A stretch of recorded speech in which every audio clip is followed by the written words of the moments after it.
ตอนปี 2011 นะครับ มีคนญี่ปุ่นมาเล่าเรื่องในกระทู้ว่าผมบังเอิญได้รู้จักกับผู้หญิงคนหนึ่งที่พูดไม่ได้ ขอเล่าให้ฟังหน่อยได้ไหม เมื่อ2 เดือนก่อนน่ะผมนั่งเหม่ออยู่บนม้านั่งในสวนสาธารณะที่หนาวโคตรช่วงนั้นงานก็ไปได้ไม่ค่อยดี ก็เลยรู้สึกเศร้าๆอยู่นิดหน่อย แล้วเด็กคนนั้นน่ะก็เป็นคนที่ทำน้ำผลไม้หกกระจายต่อหน้าผมนั่นแหละ มันกระเด็นโดนเสื้อผ้าเธอ แล้วดูเหมือนเธอจะไม่มีทิชชู่ด้วย ผมก็เลยถือทิชชู่เข้าไปทักเธอแบบหล่อๆแล้วก็ถามว่าไม่เป็นไรใช่ไหมครับแล้วก็บอกว่าใช้ทิชชู่นี้นะแต่ไม่มีคำตอบจากเธอผมคิดในใจว่าผู้หญิงคนนี้อะไรวะหลังจากนั้นพอเธอเห็นผมเธอก็ทำเครื่องหมายกากบาทที่ปากพร้อมกับร้องว่าอาอูตอนนั้นแหละผมถึงรู้ว่าเธอพูดไม่ได้แล้วคือปกติถ้าเกิดเหตุการณ์แบบเนี้ยผมก็คงยื่นทิชชู่ให้แล้วก็จบไปแต่น้ำที่6เนี่ยคือน้ำอัดลมดร.เปปเปอร์นี่สิผมเป็นคนที่ชอบดร.เปปเปอร์มากพอเห็นแบบนั้นก็รู้สึกว่าตัวเองต้องทักสิใช่ไหมล่ะผมก็เลยใช้ iPad ที่พกมาแล้วก็เขียนคุยกับเธอประโยคแรกก็คือดร.เปปเปอร์อร่อยที่สุดในโลกแล้วเธอคนนั้นก็พยักหน้าแรงๆให้ผมไม่เคยจีบสาวมาก่อนนะแล้วมันก็ไม่ใช่ว่าผมอยากจะสนิทอะไรกับเธอเป็นพิเศษแต่ผมแค่สงสัยว่าคนที่พูดไม่ได้เนี่ยเป็นยังไงมากกว่าไม่ได้มีความคิดจะดูถูกหรือเหยียดหรอกนะแต่มันก็ต้องมีความรู้สึกอยากรู้บ้างใช่ไหมล่ะแล้วเธอก็ใช้มือถือพิมพ์คุยกับผมด้วยคำพูดแรกของเธอก็คือนี่เป็นครั้งแรกที่ฉันเจอคนที่ชอบดร.เปปเปอร์ผมตอบไปว่านี่เป็นครั้งแรกที่ผมได้คุยกับคนที่เป็นใบ้ถ้าไม่รังเกียจคุยกันสักหน่อยได้ไหมครับพอมาคิดดูตอนนี้ผมก็รู้สึกว่าผมตอบแย่ไปหน่อยนะแต่เธอก็พยักหน้าให้แล้วเราก็ไปคุยเรื่องว่าทำไมถึงมาสวนสาธารณะนี้งานอดิเรกเรื่องจิปาถะต่างๆที่สตาร์บัคใกล้ๆแล้วพอคุยกันประมาณ30 นาทีความรู้สึกตรงๆตอนนั้นก็คือโคตรน่ารำคาญเลยต้องมาเขียนเยอะขนาดนี้เนี่ยผมนี่มันแย่จริงๆแต่ดูเหมือนว่าเธอจะสนุกนะตอนกลับเนี่ยเธอก็ขออีเมลผมด้วยตอนนั้นผมก็คิดแบบว่าเฮ้ยถ้าเกิดชอบขึ้นมาอย่างเงี้ยก็ต้องไปเรียนภาษามืองั้นเหรอโอ้แค่คิดก็รำคาญแล้วแต่ก็เธอก็น่ารักนิดหน่อยนะก็เลยให้อีเมลไปในคืนนั้นมีอีเมลมาว่าไม่ได้รับความใจดีแบบนี้มานานแล้วได้คุยคนวัยเดียวกันแบบนี้ก็รู้สึกสนุกมากเลยถ้าไม่รังเกียจขอเป็นเพื่อนกันนะพูดตรงๆตอนนั้นผมก็ยังรู้สึกว่าน่ารำคาญอยู่ดีก็เลยแบบปล่อยไว้วันหนึ่งไม่ตอบแต่ก็เกิดรู้สึกค้างคาขึ้นมาก็เลยตอบไปขอโทษที่ตอบช้านะจริงๆแล้วผมไม่รู้ว่าควรจะปฏิบัติตัวยังไงถ้าทำอะไรเสียมารยาทก็ขอโทษนะผมตอบไปแบบตรงมากเลยแต่คือผมก็ไม่ใช่คนเลวอะไรนะนี่มันความรู้สึกปกติแบบคนทั่วไปใช่ไหมเอ๊ะไม่ใช่เหรอสเปคของผมก็คืออายุ33 ปีสูง178เคยเรียนศิลปะการต่อสู้ก็เลยมีกล้ามนิดหน่อยทำงานสายบริหารของโปรดก็คือดร.เปปเปอร์ส่วนเธออายุ30 ปีสูงประมาณ157ผอมบางดูซื่อๆนิดหน่อยของโปรดก็คือดร.เปปเปอร์หลังจากนั้นประมาณสัปดาห์หนึ่งเราก็แลกอีเมลกันแล้วก็แชทกันในสกายป์แล้วในสัปดาห์นี้เองก็เกิดการเปลี่ยนแปลงขึ้นในตัวผมการคุยด้วยตัวอักษรอย่างเดียวมันไม่น่าเบื่ออีกต่อไปแล้วผมรวบรวมความกล้าแล้วก็ชวนเธอไปกินข้าวซึ่งตอนแรกก็คิดว่าจะลองหาร้านที่มีโต๊ะกว้างสักหน่อยจะได้กินไปเขียนคุยไปกันได้แต่ก็รู้สึกว่าจะที่ไหนๆก็ทำได้ทั้งนั้นแหละก็เลยไม่ได้หาที่พิเศษอะไรสุดท้ายก็ไปกินอาหารอินเดียที่เราชอบกันทั้งคู่แล้วสิ่งที่คิดระหว่างกินก็คือตามคาดเลยน่ารำคาญโคตรแย่จริงๆนะแต่ผมคิดว่าสำหรับผมมันคงไม่ไหวแน่ๆการกินข้าวไปคุยไปกับการกินไปเขียนไปมันต่างกันมากเกินไปแต่จะพูดแบบนั้นออกไปมันก็ไม่ได้ใช่ไหมล่ะก็เลยทนไปแล้วก็บอกลากันตรงนั้นระหว่างทางกลับเนี่ยก็คิดว่าจะเลิกส่งอีเมลไปหาแล้วดีไหมนะผมคิดว่าเธอก็คงเข้าใจความรู้สึกของผมนะแต่ดร.เปปเปอร์เนี่ยมีคนไม่ชอบเยอะผู้หญิงโสดน่ารักที่บอกว่าชอบมันผมว่าคงแทบไม่มีตาช่างในตอนนั้นก็คือดร.เปปเปอร์แอนผู้หญิงโสดน่ารักเวอร์ซัสกับความยุ่งยากน่ารำคาญในการเขียนไปคุยไปอันนี้ล้อเล่นนะ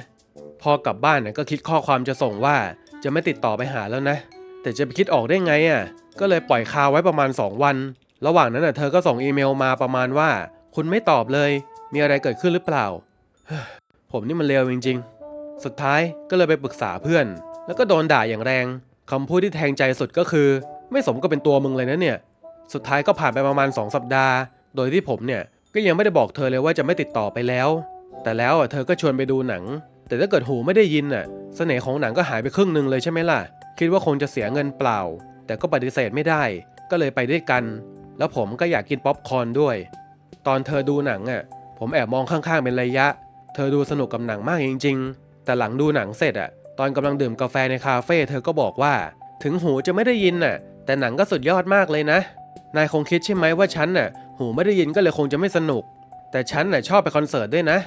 การได้สัมผัสแรงสั่นสะเทือนของเสียงดนตรีสดๆเนี่ยมันสุดยอดมากเลยล่ะผมรู้สึกว่าคนที่พูดแบบนั้นออกมาได้เนี่ยมันสุดยอดมากเลยนะถ้าหูผมไม่ได้ยินขึ้นมาผมคงไม่มีทางพูดแบบนั้นได้แน่ๆหลังจากนั้นเธอก็ถามว่าการเขียนคุยกันแบบนี้มันยุ่งยากใช่ไหมผมก็ตอบตรงๆเลยว่าใช่เธอก็ตอบว่าก็แง่ล่ะสำหรับฉันน่ะก็น่ารำคาญเหมือนกันตอนนั้นผมก็เลยรู้สึกโล่งขึ้นมานิดหน่อยผมก็เลยพูดไปว่าถึงจะยังไม่ชินน่ะก็เลยมีความน่ารำคาญอยู่บ้างแต่ไหนๆก็ได้รู้จักกันแล้วก็ถือว่าเป็นโชคชะตาแล้วกันงั้นต่อจากเนี้ยเราจะเป็นเพื่อนกันต่อไปก็ได้นะสุดท้ายผมก็ยังครึ่งๆกลางๆอยู่ดีแล้วประมาณ2 วันต่อมาผมก็ไปหา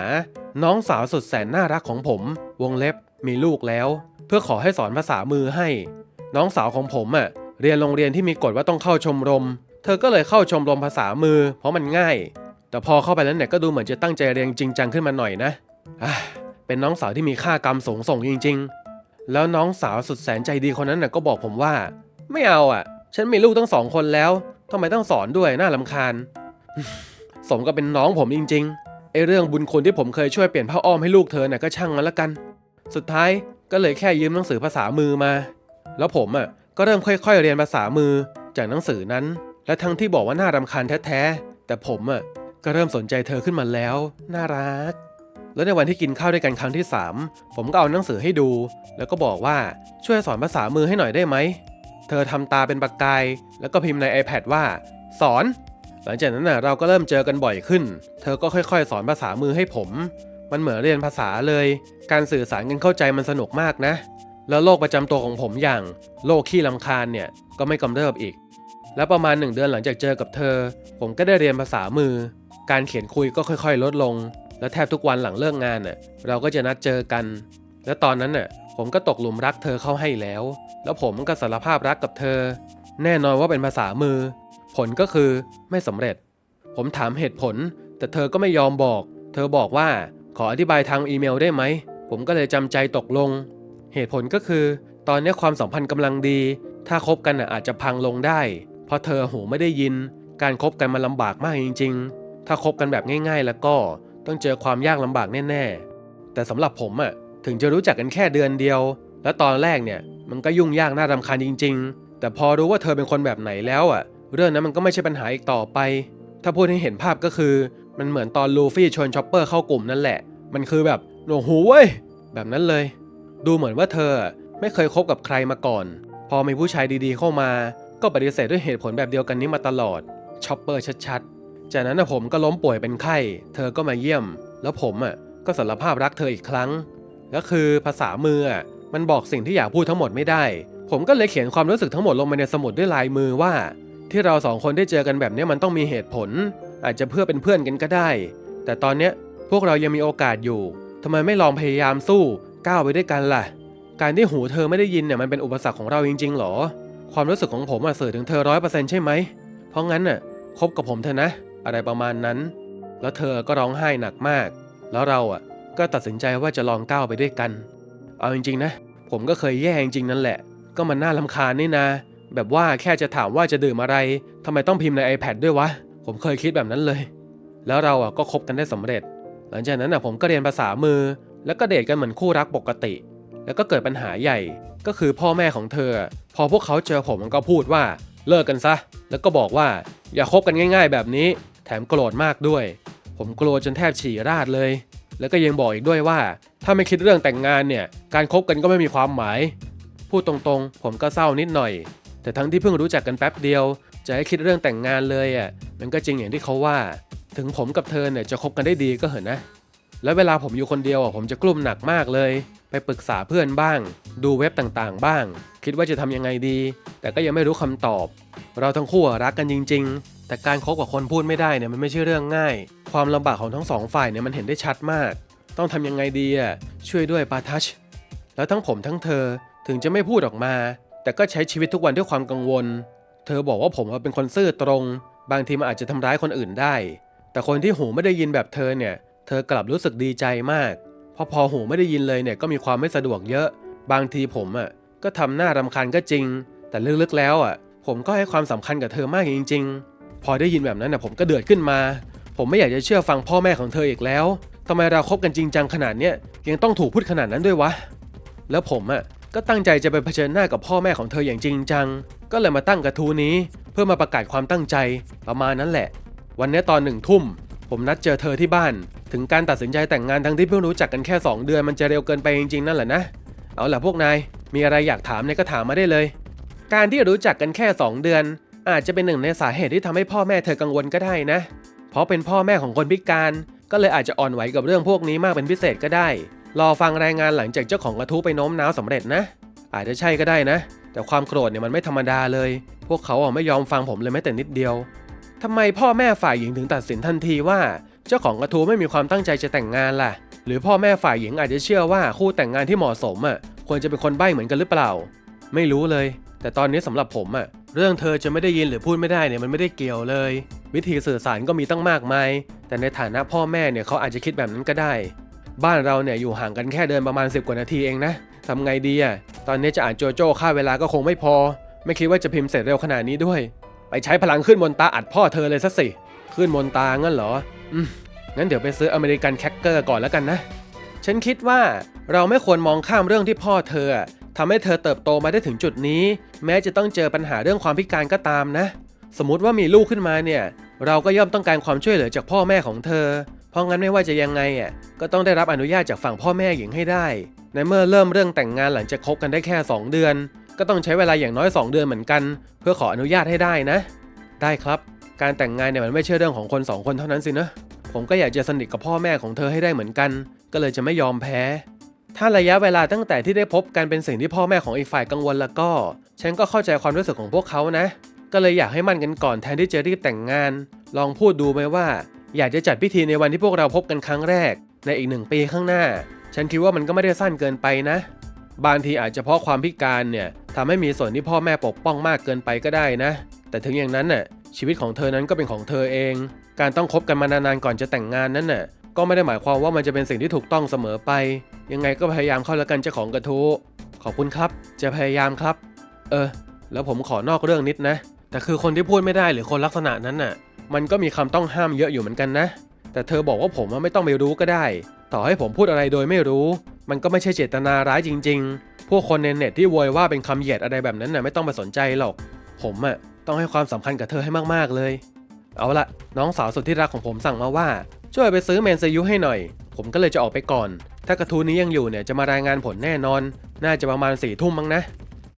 โอเคกลับมาแล้วงั้นผมขอเล่าเริ่มจากตอนที่ผมนัดเจอกับเธอกันแล้วก็ไปบ้านพ่อแม่ของเธอก่อนละกันแม่ของเธอออกมาต้อนรับแม่เธอเนี่ยเป็นคนที่อัธยาศัยดีมากเลยนะยิ้มแย้มแล้วก็บอกว่าหนาวใช่ไหมใจดีมากเลยส่วนพ่อที่เป็นประเด็นเนี่ยนั่งตุ้มอยู่ในห้องนั่งเล่นแน่นอนว่าสีหน้าดูเคร่งเครียดสุดๆแล้วผมก็เป็นฝ่ายเริ่มบทสนทนาวันนี้คือว่าแล้วพ่อเธอก็พูดตัดบทว่าขอให้ฉันพูดก่อนละกันฉันเลี้ยงลูกสาวมา30 ปีอย่างยากลำบากการที่หูไม่ได้ยินเนี่ยมันลำบากกว่าที่เธอคิดมากนะจากนี้ไปตลอดชีวิตเธอจะทนใช้ชีวิตแบบนั้นได้หรือเปล่า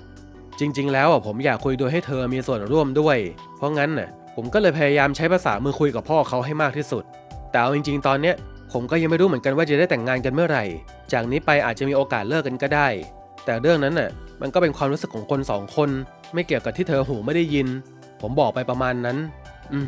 ผมพูดตรงเกินไปหน่อยหรือเปล่านะแล้วสุดท้ายก็โดนดุจนได้ว่าแค่นั้นน่ะเหรอคือความตั้งใจที่จะคบกับลูกสาวฉันถ้าเลิกกันไปเนี่ยลูกสาวฉันไม่น่าสงสารหรือไงแต่ผม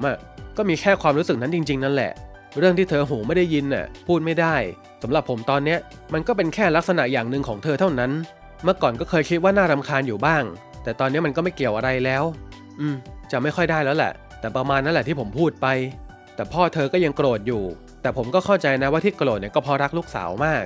กแล้วตอนที่ผมเริ่มหงอยๆแม่เธอก็เริ่มเข้าเกียร์2เป้าหมายหันไปที่พ่อแทนแม่พูดใส่ยาวเลยว่าทั้งที่ตอนเจอกันครั้งก่อนคุณเจ้าของกระทู้ไม่เคยพูดสักครั้งเลยว่าลูกเราหูไม่ได้ยินแล้วทำไมพ่อถึงพูดเรื่องนี้ซ้ำๆล่ะคนที่กังวลเรื่องลูกหูไม่ได้ยินมีแค่พ่อคนเดียวไม่ใช่เหรอพ่อก็ยังยืนกรานว่าแค่รักอย่างเดียวมันไปกันไม่ได้แล้วผมก็เข้าเกียร์2เหมือนกันงั้นจะให้ผมทำยังไงล่ะครับถ้าผมเป็นผู้ชายที่ไม่มีงานทำไม่มีเงินเก็บและยังเจ้าชู้ไปทั่วเนี่ยจะโดนว่าขนาดไหนผมก็ยอมรับได้แต่ผมก็ทำงานอยู่มีรายได้ปกติไม่ได้นอกใจ แล้วผมก็จริงจังกับเธอมากที่เหลือมันก็มีแค่ความรู้สึกที่ผมมีต่อลูกสาวคุณไม่ใช่เหรอครับผมพูดรวดเดียวแบบนั้นเลยเพราะผมเองก็ถึงขีดจำกัดแล้วเหมือนกันพ่อที่โดนทั้งผมกับแม่พูดใส่ก็เริ่มมีท่าทีลังเลขึ้นมานิดหน่อยตอนนั้นมีช่วงที่เงียบเยอะมากเวลาก็ผ่านไปพอสมควรแล้วพูดตรงๆคือผมเองก็เริ่มเหนื่อยนิดหน่อยเหมือนกันแล้วตอนนั้นลูกสาวที่เงียบมาตลอดก็เข้าร่วมวงภาษามือของเธอเร็วมากผมเลยไม่เข้าใจทั้งหมดก็เลยเอาส่วนที่มารู้ทีหลังมารวมด้วยสิ่งที่เธอพูดก็คือพ่อไม่รู้สึกอะไรเลยเหรอเวลามองภาษามือของเขาทั้งที่เพิ่งเริ่มเรียนภาษามือได้แค่ประมาณเดือนเดียวแต่กลับสื่อสารได้ขนาดนี้ถ้าเป็นพ่อน่าจะรู้ว่ามันยากขนาดไหนใช่ไหมน่ามันยังไม่พอจะเป็นหลักฐานความรู้สึกที่เขามีต่อหนูอีกเหรอถ้าจะแต่งงานหนูไม่อยากแต่งงานกับคนที่เสแสร้งหนูอยากแต่งกับคนที่พูดตรงไปตรงมาว่ายังไม่รู้ว่าจะได้แต่งหรือเปล่าเหมือนเธอจะพูดไปประมาณนี้สิ่งที่เธอพูดมันก็ทำให้ผมดีใจนะแต่ยิ่งกว่านั้นตอนที่เธอพูดด้วยปากออกมานี่สิมันจุกขึ้นมาเลยเธอหูไม่ได้ยินเลยพูดไม่ได้แน่นอนว่าถ้าฝึกก็พอออกเสียงได้ระดับหนึ่งแต่เธอไม่เคยพูดเลยเพราะนั่นคือปมที่ใหญ่ที่สุดของเธอแต่พอเห็นเธอเปล่งเสียงออกมาทั้งร้องไห้ไปด้วยแล้วพูดกับพ่อแบบนั้นทั้งผมทั้งพ่อแม่แล้วก็เธอก็พากันน้ำตาซึมแล้วสุดท้ายก็สามารถตีประสาทพ่อแตกจนได้พ่อบอกว่าไม่ได้ยินเสียงลูกสาวเปล่งเสียงมานานมากแล้วที่พูดแรงๆก็มีส่วนหนึ่งเพราะอยากจะทดสอบผมแต่ก็ยังถามว่ามันจะลำบากมากเลยนะจะไม่เสียใจทีหลังใช่ไหมแน่นอนตรงนั้นผมก็ตอบแบบลูกผู้ชายไปเลยว่าไม่รู้ครับแต่ผมก็อยากทำให้เธอมีความสุขจากใจจริงแล้วพ่อเธอก็ก้มหัวให้ผมเป็นครั้งแรกพูดว่าฝากลูกสาวด้วยนะ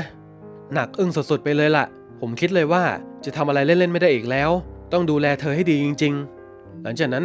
เราก็กินข้าวด้วยกันโดนยิงคำถามใส่รัวๆแต่ก็น่าจะพอเข้ากันได้ดีแล้วล่ะตอนที่เห็นเธอลุกไปเติมข้าวเติมชาให้แม่ก็พูดว่าเติบโตมาเป็นผู้หญิงที่สง่างามแล้วสินะคำนั้นมันซึมเข้ามาในหัวใจผมเลยแต่ก็ได้ยินมาเหมือนกันว่าถ้าไม่มีผมอยู่เธอก็จะไม่ค่อยช่วยงานบ้านอะไรเท่าไหร่ด้วยล่ะตอนกลับผมลาพ่อแม่แล้วเธอก็มาส่งแล้วก็เป็นครั้งแรกที่เธอเปล่งเสียงพูดว่าชอบนะออกมาพูดตรงๆเสียงมันประมาณว่าอุอิเอโออะไรประมาณนั้นแต่สำหรับผมมันได้ยินชัดเจนเลยล่ะผมอดใจไม่ไหวก็เลยส่งความรู้สึกผ่านริมฝีปากไปแล้วแม่ที่แอบมองอยู่ด้านในก็พูดว่าอุ๊ยตายอะไรแบบนั้นแล้วผมก็กลับบ้านจนมาอยู่หน้าจอตอนนี้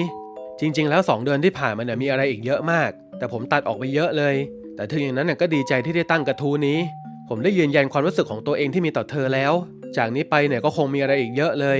แต่ยังไงก็จะสื่อสารกันให้ได้แล้วก็จะดูแลเธอให้ดีขอบคุณทุกคนที่ให้กำลังใจทั้งที่ไม่รู้จักกันแท้ๆแต่ก็มาช่วยอ่านอยากจะเป็นเพื่อนกับทุกคนเลยนะเจ้าของกระทู้แล้วพ่อแม่ของนายจะเกลี้ยกล่อมได้เหรอน้องสาวนายท่าทางจะกลายเป็นน้องสะใภ้จอมจู้จี้แน่เลยบ้านผมมาเป็นครอบครัวแม่เลี้ยงเดี่ยวเพราะงั้นไม่มีปัญหาครับแม่ผมถึงก็พูดเลยนะว่าเดี๋ยวลองเรียนภาษามือไว้กันหลงลืมก็ดีนะอะไรแบบนั้นเลยแล้วนอกเรื่องนิดนึงผมให้เธออ่านการ์ตูนเรื่องโจโจ้ครบเลยด้วยนะถ้ามีคำถามอะไรก็ถามมาได้เลยครับทั้งสองคนชอบทำอะไรกันบ่อยๆหรอจริงๆแล้วผมเป็นโอตาคุดนตรีนะครับแต่ดนตรีที่เล่นด้วยกัน2 คนมันก็ไม่มีเนาะก็เลยอ่านหนังสือด้วยกันบ้างให้เธอนั่งบนตักด้วยนะอีขับรถไปไหนกันก็ไม่ค่อยได้เพราะใช้ภาษามือมันอันตรายแล้วช่วงนี้ก็เริ่มถ่ายรูปด้วยกันก็เลยชอบออกไปถ่ายรูปด้วยกันครับโอเคผมมีเรื่องย่อ3 เรื่องจะเล่าให้ฟังงั้นเดี๋ยวจะเล่าตามลำดับเลยละกันก็คือเรื่องแรกการทะเลาะกันเป็นครั้งแรกกฎของผมกับเธอมีอยู่ว่าต้องมองหน้ากันเวลาคุยเสมอเพราะถ้าเกิดไม่เห็นสีหน้าเราจะสื่อสารกันไม่ได้กฎเนี้ยตั้งกันตั้งแต่คบกันใหม่ๆแต่จำไม่ได้ว่าเพราะอะไรตอนมีเรื่องกันเล็กๆน้อยๆผมดันหันหน้าหนีแล้วก็พูดว่าครับแบบขอให้มันจบไปแล้วเธอก็โกรธขึ้นมาทันทีตอนนั้นผมยังไม่ค่อยเข้าใจภาษามือก็เลยสื่อสารด้วยการเขียนเป็นหลักแต่เธอก็รัวภาษามือใส่ผมแบบพรวดมันเร็วมากจนเหมือนกังฟูเลยผมก็เลยเผลอหลุดขำออกมาสุดท้ายก็หมดอารมณ์ทะเลาะทั้งคู่แล้วก็ดีกันเรื่องที่2เธอเห็นผมเดินอยู่กับน้องสาวแล้วก็โกรธว่านอกใจใช่ไหมสุดท้ายก็พาไปที่บ้านแล้วก็คืนดีกันเรื่องที่3 Discovery Channel มันเป็นช่องทีวีช่องหนึ่งแล้วเธอดันติดหนักกว่าผมอีกจนแทบไม่สนใจผมเลยแค่นี้แหละเขียนสั้นไปหน่อยโทษทีนะเจ้าของกระทู้ภรรยาของผมก็หูตึงเหมือนกันนะคุยกันพอได้บ้างแต่บางทีบทสนทนามันก็ไม่ต่อเนื่องหรือทั้งที่ไม่เข้าใจแต่ก็ทำเป็นเข้าใจมันก็มีหงุดหงิดบ้างอะไรบ้างแต่ก็เป็นลักษณะเฉพาะตัวของเธอนั่นแหละนะโอ้รุ่นพี่พูดตรงๆ บางทีมันก็มีความรู้สึกรำคาญหรือหงุดหงิดบ้างใช่ไหมครับแต่ก็เป็นมนุษย์อะนะก็คิดซะว่าเป็นเรื่องช่วยไม่ได้แล้วกันมันเป็นลักษณะเฉพาะตัวจริงๆนั่นแหละจะหงุดหงิดกับนิสัยของอีกฝ่ายเนี่ยเรื่องแบบเนี้ยมันก็เกิดขึ้นกับใครก็ได้ผมว่าพวกเราอ่ะก็ไม่ต่างจากคู่รักทั่วไปตามท้องถนนเลยครับตอนหงุดหงิดเนี่ยบางทีก็น่ารำคาญจริงๆนั่นแหละแต่ถึงแม้จะฟังดูแปลกๆนะแต่แม้แต่คนปกติทั่วไปก็มีช่วงที่น่ารำคาญช่วงที่น่าหงุดหงิดเหมือนกันนั่นแหละตัวผมว่าแต่งงานแล้วนะแต่ตอนตัดสินใจแต่งเนี่ยก็ต้องมีการเตรียมใจเหมือนกันว่าตัวเองอ่ะโอเคจริงๆหรออะไรแบบนั้นแต่พอตัดสินใจแล้วก็สาบานเลยว่าจะไม่ทำให้เธอไม่มีความสุขใช่ครับต่อให้เป็นคนปกติอ่ะก็มีมุมที่น่ารำคาญเหมือนกันนั่นแหละเนอะผมเองจะมีวันที่ตัดสินใจแต่งงานไหมนะจะพยายามไม่ให้มานั่งเสียใจทีหลังนะครับเมื่อกี้ผมแชทกับเธออยู่นะดูเหมือนว่าเธอก็จะลองฝึกพูดดูเหมือนกันบอกว่าจะค่อยๆทำต่อหน้าผมเท่านั้นด้วยแต่จริงๆเนี่ยไม่ต้องทำขนาดนั้นก็ได้แท้ๆผมรู้ว่าผมไม่ควรพูดแบบนี้แต่การมีอคติมันไม่ดีจริงๆนะความรู้สึกว่ายุ่งยากน่ารำคาญมันก็เป็นอารมณ์ของคนอย่างหนึ่งเรื่องพวกนี้มันช่วยไม่ได้แต่ผมก็ไม่อยากให้ไปตัดสินคนอื่นแบบด่วนสรุปว่าคนนั้นต้องเป็นแบบนั้นคนนี้ต้องเป็นแบบนี้แล้วก็ลองไปทำความรู้จักกับผู้คนให้หลากหลายมากขึ้นนะเอาละเหมือนว่าเธอจะมาค้างที่บ้านวันนี้ต้องรีบเก็บห้องไม่งั้นโดนบ่นแน่เลยวันนี้ขอบคุณมากนะครับแล้วกระทู้นี้ก็จบลงซึ่งเจ้าของกระทู้นะครับแกก็เล่น Twitter ด้วยโดยเขาก็เขียนรายละเอียด ID ตัวเองไว้ว่าผมคือคนที่แต่งงานกับคนที่ทำด็อกเตอร์เปปเปอร์6โดยจากที่ไปไล่อ่านดูนะฮะก็ดูเหมือนว่าเจ้าตัวเนี่ยจะแต่งงานมีลูกด้วยกันแล้วก็มีความสุขอย่างดีเลยในปัจจุบัน